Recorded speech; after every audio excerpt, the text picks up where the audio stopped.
Full Moon sale காலை 9 மணியிலிருந்து இரவு 12 மணி வரை ஆகஸ்ட் 27 ஒரு நாள் மட்டும். நம்ம பக்கத்து நாடான நேபாளத்தில் ஒரு ஆற்றில் மிகப்பெரிய ராட்சச வெள்ளப்பெருக்கு ஏற்பட்டிருக்கிறதாக தகவல் வெளியாகிருக்கு. நமக்கு தெரியும், நேபாளம் என்பது இமயமலையில் அமைந்திருக்கக்கூடிய ஒரு நாடு. அங்கே எப்படி காட்டாற்று வெள்ளம் ஏற்பட்டிருக்கிறது என்பதை நாம் பார்த்து கொண்டிருக்கிறோம்.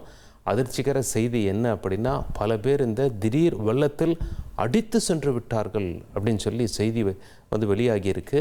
இது தொடர்பான காட்சிகளை நாம் முதல்ல பார்த்துடலாம். ओहो पुरा ड्याम फुटेर आयो यार,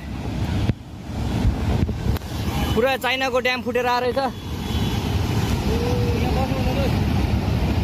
आमामामामामा ल यहाँ हामीले अब ओहो यार, यो पुरा ड्याम फुटेर आएको यो घर गयो यो। ल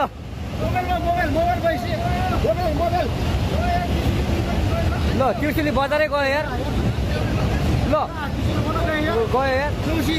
ओ ए सिलास यता यता आऊ, यता आऊ, यता यता। இது தொடர்பாக கூடுதல் தகவல்களை வழங்க இணைகிறார் செய்தியாளர் ரமேஷ்குமார். ரமேஷ்குமார், இப்போ நம்ம காட்சியில் பார்க்குறோம், சாதாரணமாக ஒரு ஆறு ஓடி கொண்டிருக்கிறது. திடீரென ராட்சச வெள்ளம் அங்கே ஏற்படுகிறது. பல பேர் அடிச்சுட்டு போயிட்டு தான் சொல்கிறாங்க. இந்த திடீர் தண்ணீர் எங்கிருந்து வருகிறது, என்ன சூழல் அங்கே தற்போது? அதாவது நமது அண்டை நாடான நேபாளத்தில் ரசுவா என்கிற மாவட்டம் இருக்கிறது. இது வடக்கு நேபாள் பகுதியில் அமைந்திருக்கிறது. இந்த ரசுவா மாவட்டத்துல போகே கோஷி என்னும் சொல்லப்படுகின்ற ஒரு பெரிய ஆறு அமைந்திருக்கிறது. இந்த ஆற்றில் இன்று காலை சுமார் 10 மணி அளவில் திடீரென வெள்ளப்பெருக்கு ஏற்பட்டிருக்கிறது.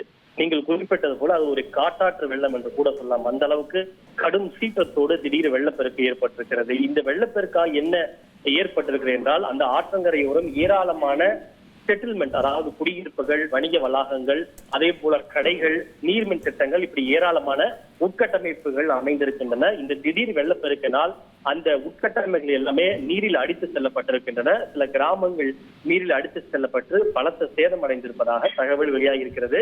இந்த நீரில் சிலர் அடித்து செல்லப்பட்டு உயிரிழந்திருப்பதாகவும் சிலர் காணாமல் போயிருப்பதாகவும் கூட தகவல் கிடைத்திருக்கிறது. ஆனாலும் கூட உயிரிழப்பு எத்தனை பேர் காணாமல் போயிருக்கிறார்கள் என்பது குறித்த அதிகாரப்பூர்வ தகவல் இதுவரை கிடைக்கப்பெறவில்லை. குறிப்பாக எந்த திசையிலிருந்து இந்த திடீர் வெள்ளப்பெருக்கு ஏற்பட்டிருக்கிறது என்றால், திபெத் சைடு, அதாவது சைனா மற்றும் திபெத் சைடில் இருந்தால் இந்த திடீரென வெள்ளப்பெருக்கு ஏற்பட்டிருப்பதாக கூறப்படுகிறது.